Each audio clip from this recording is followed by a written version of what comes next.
Did you know that you can save miscellaneous email contacts in Blueprint OMS?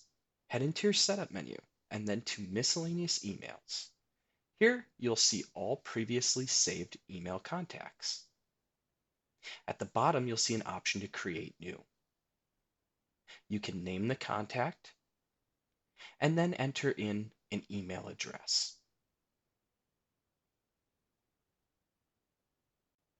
Click Create to save this contact. Now let's take a look at an example. We're going to head into a patient file and create a patient form. In the patient drop-down menu under Forms, we'll select this CapTel form.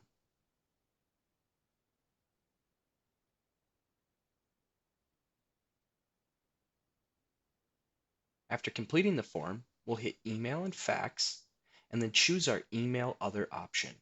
That will allow us to save the form, and then pick out a miscellaneous email contact that we have previously saved.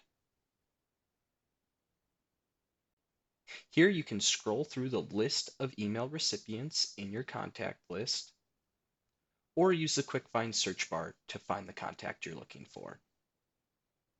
In the Enter Message Details screen, you'll see the sending email address, the recipient's email contact information, and then the option to send the email. You should get a confirmation once it's sent.